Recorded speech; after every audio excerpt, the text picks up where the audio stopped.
یہ سوچتا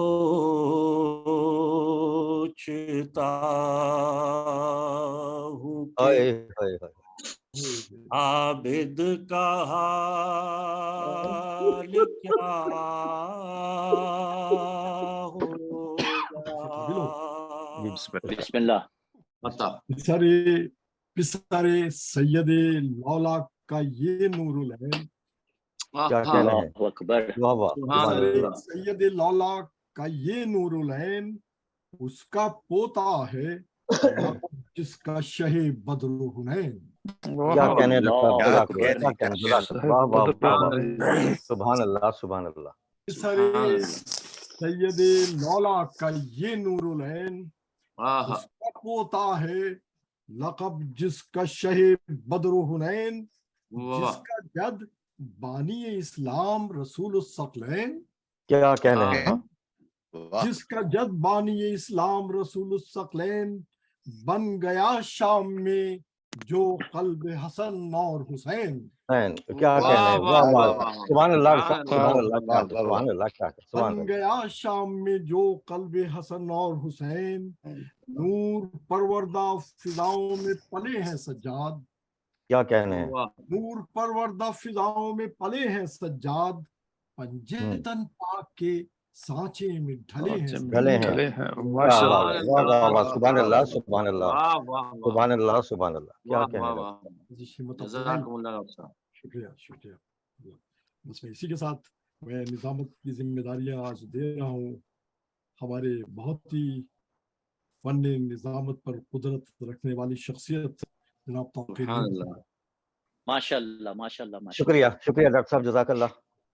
آپ کو مولا سلامت رکھے. اعوذ باللہ من الشیطان الرجیم. بسم اللہ الرحمن الرحیم. ان اللہ و ملائکتہ یصلون علی النبی یا ایھا الذین آمنوا صلوا علیہ وسلموا تسلیما. اللہم صل علی محمد وعجل فرجہم. میں شکر گزار ہوں جناب ڈاکٹر غضنفر جعفری صاحب کو. انہوں نے مجھے مسئلہ قابل سمجھا کہ میں اس پروگرام کی نظامت کروں. جیسا کہ آپ کو معلوم ہی ہے کہ آج کی مجلس کا بسلسلہ شہادت حضرت عابد علیہ السلام کے شہادت کی مجلس ہے آج یہ. اور ہمارے آج کی اس مجلس کے بانی ہیں محترم جناب جان رضوی بھائی صاحب. ہم دعا گو ہیں ان کے لیے بھی کہ ان کی بہت بہت نوازش ہے کہ یہ ہمارے ساتھ تعاون کرتے ہیں اور ہمیشہ کرتے ہیں اور آپ تمام حضرات بھی کرتے ہیں. میں مجلس میں شروع میں ہی میں آپ تمام حضرات سے گزارش کروں گا کہ جان بھائی کے مرحومین اور ایک اور ہمارے پاس نام ہے ان کے مرحومین کے لیے اور سردار حسین ابن بشیر حسین کے سال کے لیے بلندی نجات کے لیے اگر سورہ فاتحہ پڑھ کروں. بسم اللہ الرحمن الرحیم.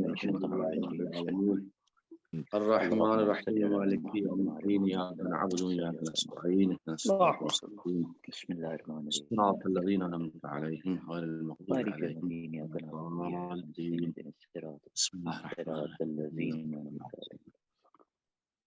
بسم اللہ الرحمن الرحیم. لم یلد ولم یولد. اللهم اغفر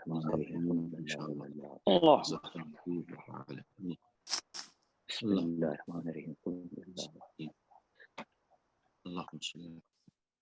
بسم اللہ. اللهم صل علی محمد و آل محمد. وما أدراك ما ليلة القدر. ليلة القدر خير من ألف شهر. آپ حضرات نے فاتحہ پڑھ لیا تو میں آگے مجلس کو بڑھاؤں. بسم اللہ. بسم اللہ. آپ جیسا کہ آپ کو کے علم میں ہے کہ آج کی مجلس کے بانی ہیں ہمارے جان صاحب. ہم ان کے لیے دعا گو ہے پروردگار ان کے تمام مرحومین کے درجات بلند کرے اور ان کی توفیقات میں اضافہ کرے. انہیں کوئی غم نہ دے سوائے غم حسین کے. اور ساتھ ساتھ آپ تمام حضرات کے مومنین کے بھی درجات بلند کرے. اور میں آج کی مجلس کا باقاعدہ آغاز کرتے ہوئے میں گزارش کروں گا جناب محترم ڈاکٹر ظہیر جعفری صاحب سے کہ وہ تلاوت کلام پاک کے لیے تشریف لائیں اور اس کا شرف حاصل کریں. ڈاکٹر ظہیر جعفری. شکریہ بہت بہت شکریہ جی. میں آج 26ویں سورہ شعراء کی شروع کی 6 آیات تلاوت کا شرف حاصل کروں گا. اور یہ جو سورہ ہے مکی سورہ ہے اور اس کے متعلق ہے کہ جب رسول اکرم نے تبلیغ دین کا کام کیا تو قریش نے ان کے راستے میں بہت روڑے اٹکائے. کبھی کہتے تھے کہ تم نے ہمیں کوئی نشانی تو دکھائی ہی نہیں، پھر ہم کیسے یقین آئے کہ تم ہی نبی ہو. کبھی آپ کو شاعر اور کہن قرار دے کر آپ کی تعلیم اور تلقین کو باتوں میں اڑا دینے کی کوشش کرتے. اس سلسلے میں رسول اکرم تھوڑے سے غم زدہ بھی تھے. تو اس شروع کی 6 آیات میں پروردگار نے ان سے کہا کہ کیوں غم کرتے ہیں، اور پھر اس کا ترجمے کے ساتھ میں بتاؤں گا. اعوذ باللہ من الشیطان الرجیم، بسم اللہ الرحمن الرحیم. طاسین میم تلک آیات کتاب المبین لعلک باغع نفسک اللہ تکونوا مؤمنین ان نشاء نزل علیہم من السماء آیات فظلت اعناقہم لہا خاضعین وما یاتیہم من ذکر من الرحمن محدث الا کانوا عنہ معرضین فقد کذبوا فسیاتیہم انباء ما کانوا بہ یستہزئون. ترجمہ ہے، یہ کتاب مبین یعنی کھلی ہوئی صاف صاف کتاب خدا کی واضح آیتیں ہیں، مگر آپ تو شاید اپنی جان ہی دے دیں گے اس غم میں کہ یہ لوگ ایمان کیوں نہیں لاتے. پروردگار نے اپنے پیغمبروں کو صرف پیغام پہنچانے کی ذمہ داری دی ہے، لوگوں کو اس پہ ایمان لانے کی ذمہ داری دی نہیں گئی. اور یہ قرآن کی ڈفرینٹ آیتوں میں کہا گیا ہے کہ آپ کا کام صرف پہنچانا ہے، قبول کرنا نہ قبول کرنا ان کا ہے، آپ اس سلسلے میں بری الذمہ ہوں گے. سبحان اللہ سبحان اللہ. اور اگر ہم چاہیں تو آسمان سے ایک نشانی ایسی اتار دیں کہ زبردستی ان کی گردنیں اس کے سامنے جھک جائیں، مگر ایسا جبری ایمان ہمیں قبول ہی نہیں. ہم تو عقل اور اختیار کا امتحان لینا چاہتے ہیں، مگر ان احمقوں کا حال تو یہ ہے کہ وہ ان لوگوں کے پاس خدا رحمان کی طرف سے جو بھی تازہ ہدایت و نصیحت آتی ہے وہ اس سے منہ پھیر لیتے ہیں. اب تو اس سے جھٹلا ہی چکے ہیں، تو اب بہت جلد ان کے سامنے اس چیز یعنی خدا عذاب خدا کی خبریں جہنم کی موت کی شکل میں مجسم ہو کر سامنے آئیں گی، جس کا وہ مذاق اڑایا کرتے تھے. صدق اللہ العظیم. جزاک اللہ. ہمیشہ کی طرح ڈاکٹر صاحب آپ کا بہت بہت شکریہ. آپ ہمیشہ تلاوت کرتے ہیں اور بڑی خوبصورت اور بڑی اس کے ترجمے کے ساتھ بڑی وضاحت کے ساتھ آپ ماشاءاللہ سے اس کی تلاوت فرماتے ہیں. مولا آپ کی توفیقات میں اضافہ کرے، کوئی غم نہ دے سوائے غم حسین کے. اس کے بعد میں ہمارے محترم جناب رفعت سلطان صاحب سے گزارش کروں گا کہ حدیث قصہ کے لیے تشریف لائیں اور اس کا شرف حاصل کریں. بسم اللہ. بسم اللہ الرحمن الرحیم.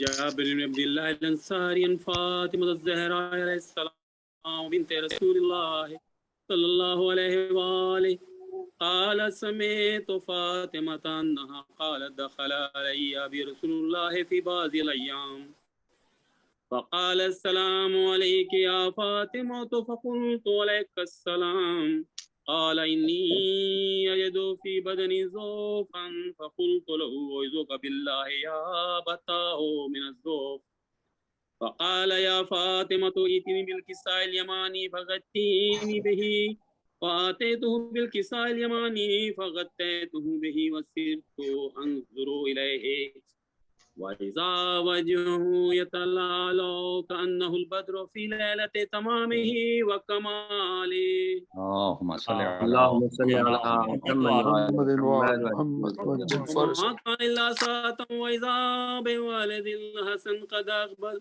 وقال السلام عليك يا أمه فقلت عليك السلام يا قرة عيني واستمرت فؤادي فقال يا أمه إني أشم عندك رائحة طيبة كأنها رائحة جد رسول الله صلى الله عليه وآله فقلت نعم إن جدك تحت الكساء فأقبل الحسن نحو الكساء فقال السلام عليك يا جدة يا رسول الله أتأذن لي أن أدخل معك تحت الكساء فقال وعليك السلام يا ولدي ويا صاحب حوزي قد أذنت لك فدخل معه تحت الكساء.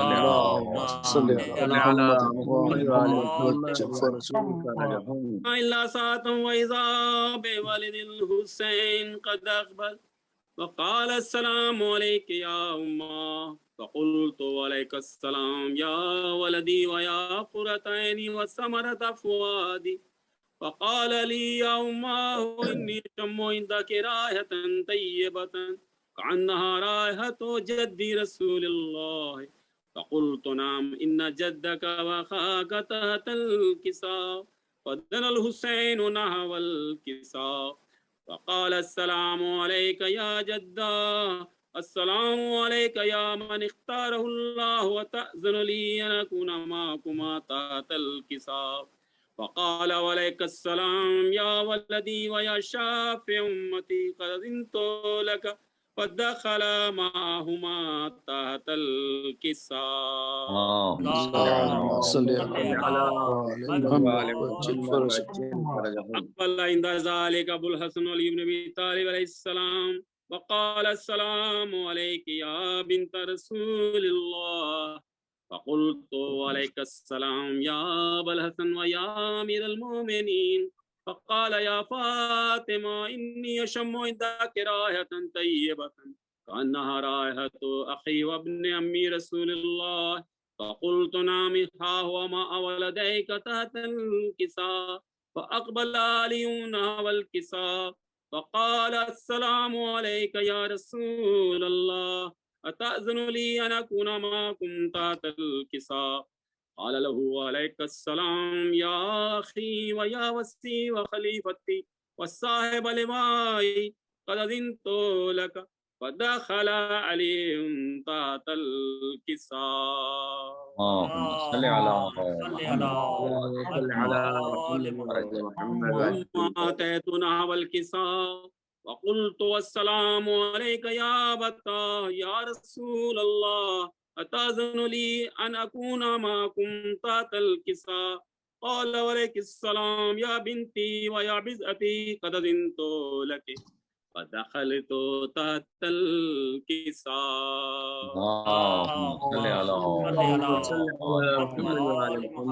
لما اكتملنا جميعا تحت الكساء أخذ أبي رسول الله بطرف الكساء وماء بيد اليمنى إلى السماء وقال اللهم إن هؤلاء أهل بيتي وخاصتي وهامتي لحمهم لحمي ودمهم دمي يؤلمني ما يؤلمهم ويحزنني ما يحزنهم أنا حرب لمن حاربهم وسلم لمن سالمهم وعدو لمن عاداهم ومحب لمن أحبهم إنهم مني وأنا منهم فاجعل صلواتك وبركاتك ورحمتك وغفرانك ورضوانك علي وعليهم وأذهب عنهم الرجس وطهرهم تطهيرا. اللهم صل على محمد. قال الله عز وجل يا ملائكتي ويا سكان سماواتي إني ما خلقت سماء مبنية ولا أرض مدهية ولا قمرا منيرا ولا شمس مضية ولا فلك يدور ولا بحر يجري ولا فلك يسري إلا في محبة هؤلاء الخمسة الذين هم تحت الكساء. فقال الأمين جبريل يا ربي ومن تحت الكساء وقال عز وجل هم أهل بيت النبوة ومعد الرسالة هم فاطمة وأبوها وبالها وبنوها. اللهم صل على محمد.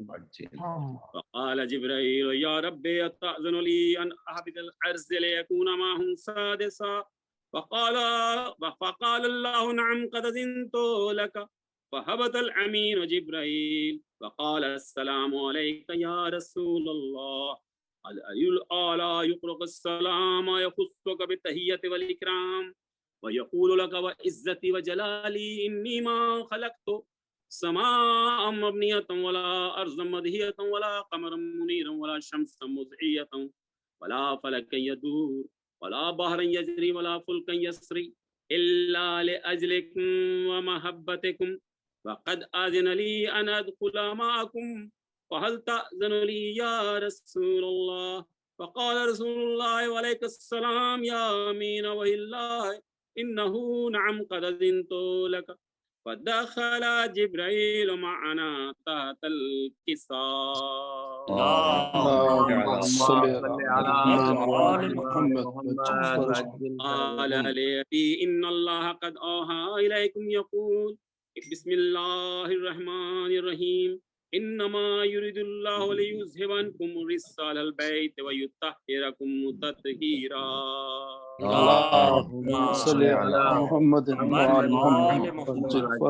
قال لأبي يا رسول الله أخبرني ما لجلوسنا هذا تحت الكساء من الفضل عند الله. فقال النبي والذي بعثني بالحق نبيا واصطفاني برسالة نجيا ما ذكر خبرنا هذا في محفل من محافل أهل الأرض وفيه جم من شيتنا موهبين إلا ونزلت عليهم الرحمات وحفت بهم الملائكة واستغفرت لهم إلى أن يتفرقوا. قال علي إذا والله فزنا وفاض شيتنا ورب الكعبة.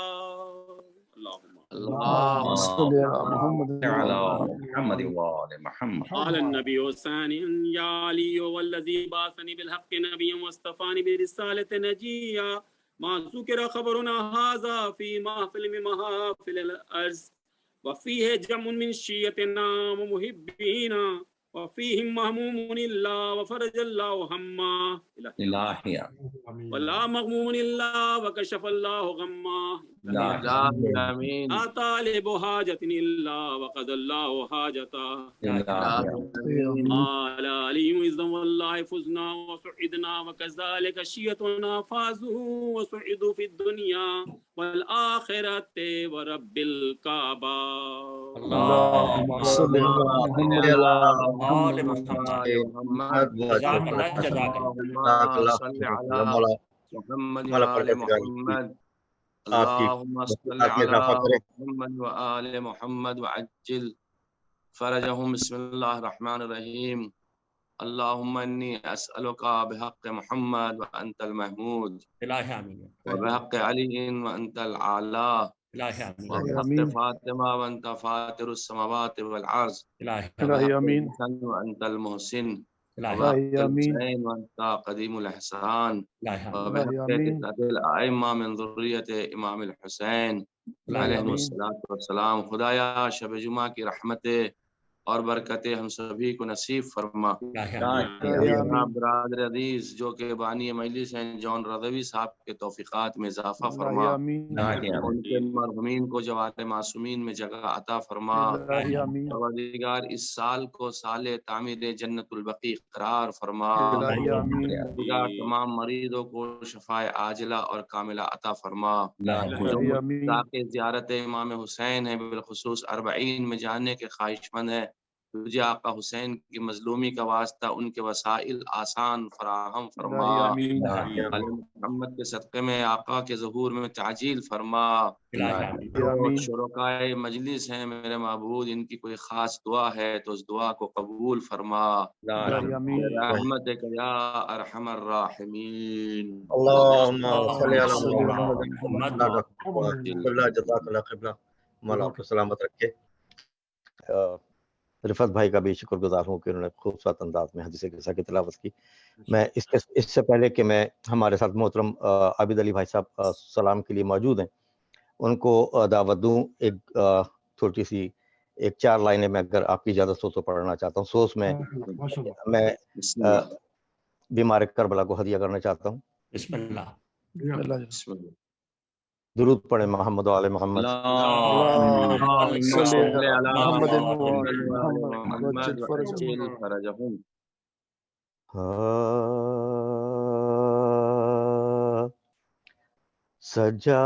سجاد کو جب یاد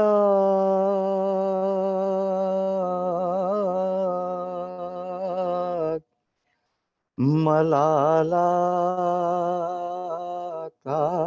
ہے سجاد کا جب یاد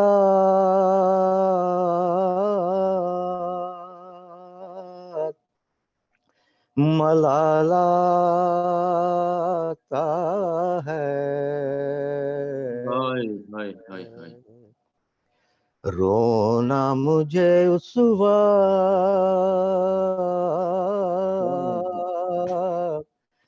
کمال آتا ہے،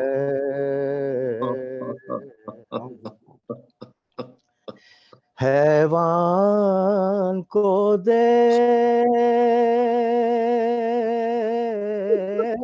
کے چھری کے نیچے،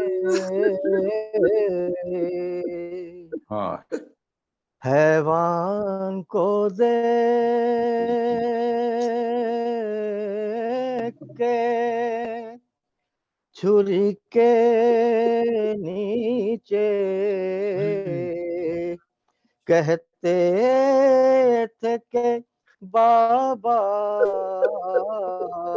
کا خیال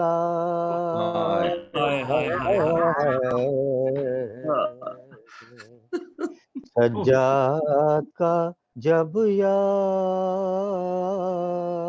درود محمد و آل محمد. مولانا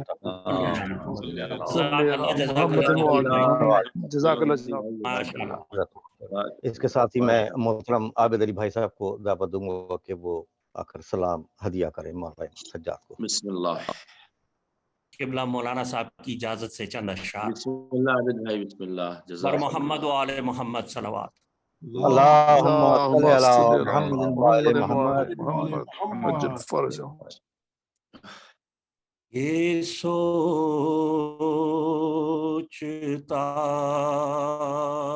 ہوں کہ عابد کا حال کیا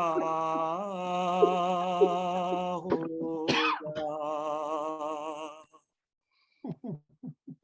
یہ سوچتا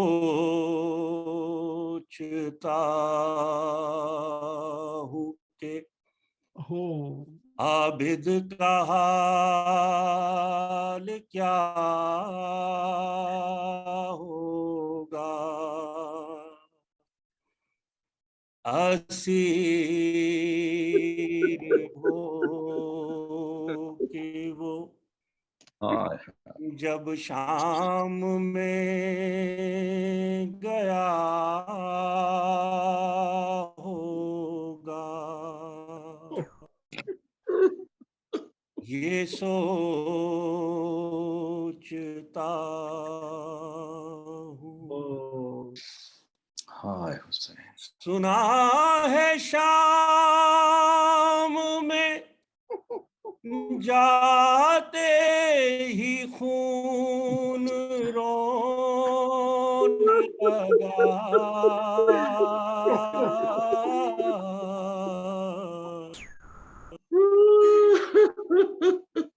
سنا ہے شام میں جاتے ہی خون رونے لگا،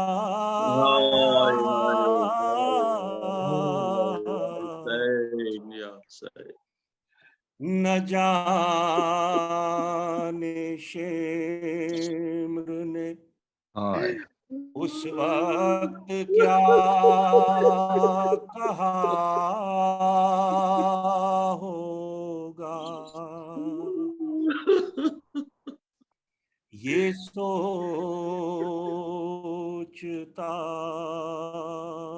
ہوں.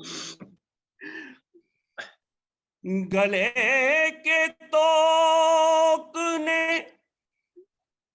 عابد کو کیا جھکانا تھا،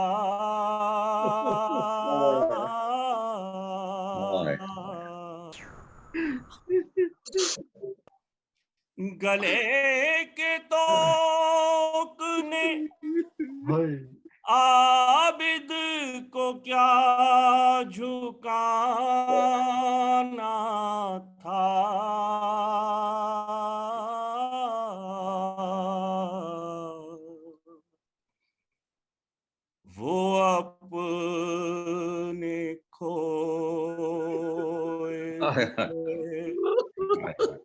لال ڈھونڈتا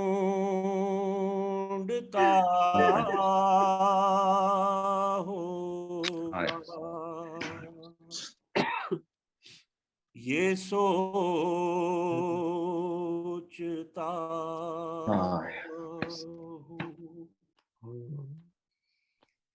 وہ ظلم دیکھے ہیں سجاد نے حسین کے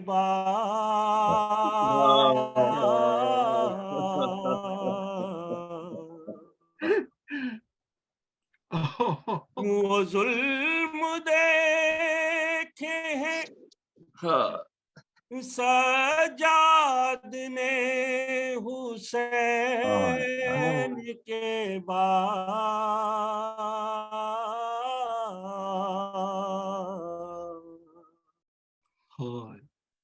مجھے یقین ہے کہ اب تک بھی رو رہا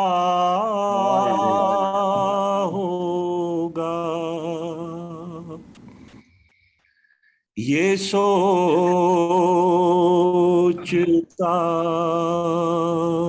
ہوں وہ یاد کرتا تو ہوگا وطن کی شاہی کو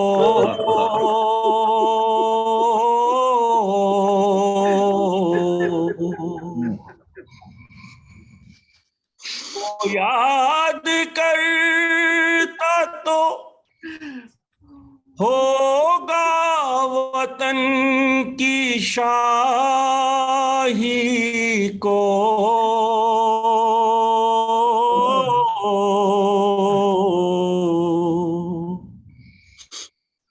بہن کو دفن جو دیس میں کیا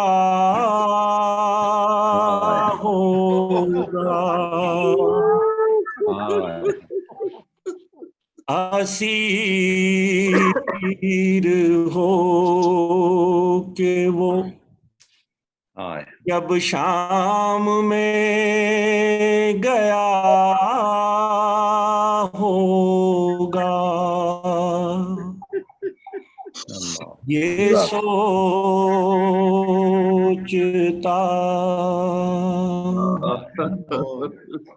جزاک اللہ محمد وآل محمد صلوات ماشاء اللہ جزاک اللہ عابد بھائی ماشاء اللہ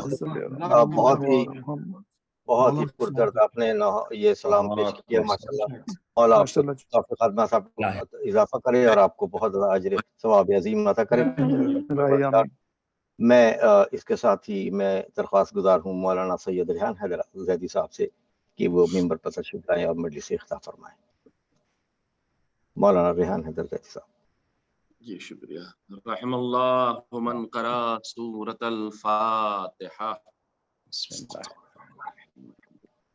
الرحمن الرحیم مالک یوم الدین صراط الذین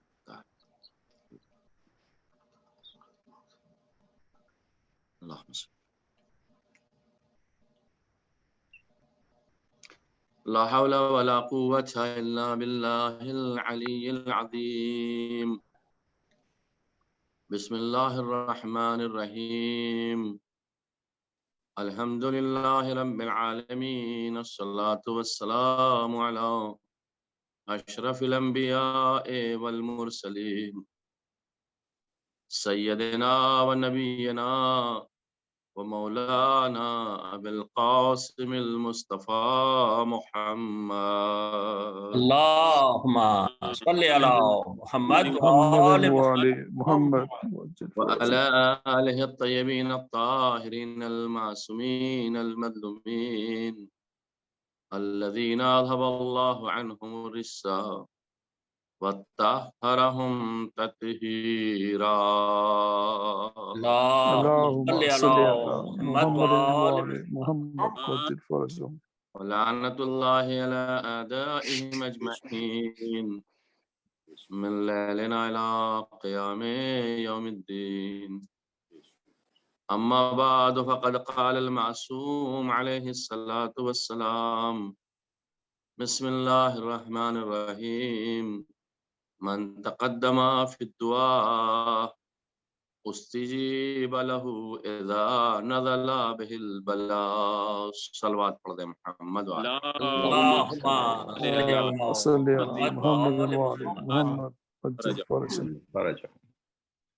ماشاء اللہ سے جسے کہا جائے کہ مجلس، تو میں سمجھتا ہوں مجلس ختم ہو چکی ہے، اس لیے کہ فضائل میں ڈاکٹر غضنفر صاحب کے اشعار اور اس کے بعد 4 مصرے جو توقیر بھائی کے تھے اس نے اتنا گریہ کیا، اور جو کچھ باقی رہا تھا وہ عابد بھائی کے سلام نے پورا کر دیا. تو مجلس اپنے پوری قبولیت کی طرف ہے اور پورے عروج پر اس وقت پائی جاتی ہے. خلوص دل سے بانی مجلس کی مجلس ہے. حقیقت میں دیکھ رہا ہوں اور آپ کی شرکت مخلصانہ ہے بیمار کربلا کی مجلس میں.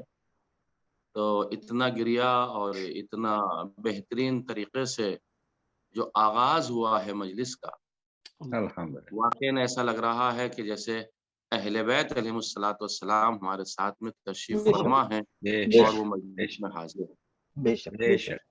اب کیونکہ ہمیں تذکرہ کرنا ہے اس عظیم شخصیت کا کہ جو کربلا میں عاشور کے بعد خود حسین بنا ہے اور اس نے مشن حسینی کو آگے بڑھایا.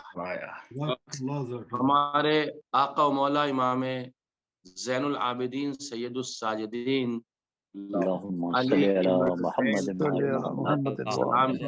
وہ عظیم شخصیت ہے. کمال خود امام علیہ الصلوۃ والسلام کا یہ بھی ہے کہ آپ کی ولادت باسعادت آپ کے جد نامدار ہی کے زمانے میں ہوئی ہے. یعنی امام زین العابدین کی ولادت سن 38 ہجری میں ہوئی ہے. اس وقت مولا کائنات موجود تھے، اور جب آپ کی ولادت ہوئی ہے تو آپ کا نام علی خود مولا کائنات نے رکھا ہے. اب ظاہر سی بات ہے ایک علی جب کسی کا نام علی رکھ رہا ہو تو وہ کتنا علی ہوگا. ہم نہیں لگا سکتے ہیں. اور یہ نام مولا کائنات نے جو علی ابن ابی طالب نے جو علی رکھا ہے وہ لوہے محفوظ پر محفوظ تھے یہ نام. اس لحاظ سے مولا نے آپ کا نام علی رکھا. کائنات والے جانتے ہیں کہ زین العابدین کے والد ماجد امام حسین ہیں اور آپ کی والدہ ماجدہ بی بی شہر بانو ہیں جو عجم کی رہنے والی ہیں اور بادشاہ یزدجرد کی بیٹی ہیں. وہ پورا ایک واقعہ جو مجھے یاد آ رہا پچھلے سال میں نے آپ کی خدمت میں آپ کی والدہ کے بارے میں پیش کیا تھا، جسے میں آج پیش نہیں کروں گا. اور خود امام علیہ الصلوۃ والسلام جو میرے چوتھے امام ہیں، امام علیہ الصلوۃ والسلام اپنی والدہ کا تذکرہ اپنے احادیث میں کیا کرتے تھے کہ کتنی باشرافت خاتون تھیں جناب بی بی شہر بانو. بی بی شہر بانو کے لیے ملتا ہے عالمہ تھیں، فاضلہ تھیں، متقیہ تھیں، تقیہ تھیں اور طیب و طاہر تھیں. کیوں طیب و طاہر؟ اس لیے کہ ہم پڑھتے ہیں زیارات میں کنتم فی اسلاب الطاہرہ والارحام المطہرہ، کنتم فی اسلاب الشامخہ والارحام المطہرہ. یہ جو ارحام مطہرہ، ارحام رحم کی جمع ہے، یعنی اے آل محمد اللہ نے آپ کو رحم طاہر میں رکھا، وہ رحم جسے اللہ نے پہلے سے پاک کیا ہے. توجہ چاہ رہا ہوں حضرات کی، یعنی ان کی پاکیزگی کی سند امام معصوم لے رہے ہیں. کیونکہ جب ہم زیارت میں خطاب کرتے ہیں معصومین کا تو اس میں یہ الفاظ آتے ہیں کنتم فی اسلاب الشامخہ والارحام المطہرہ، یعنی رحم مطہر میں، رحم طاہر میں آپ کو رکھا گیا. جب رحم طاہر میں آپ کو رکھا گیا تو یہ رحم طاہر بنایا کس نے تھا؟ ذات پروردگار کے علاوہ کوئی اور بنا نہیں سکتا ہے. امام علیہ السلام کی والدہ ماجدہ کی عصمت کی گواہی خود امام معصوم دے رہے.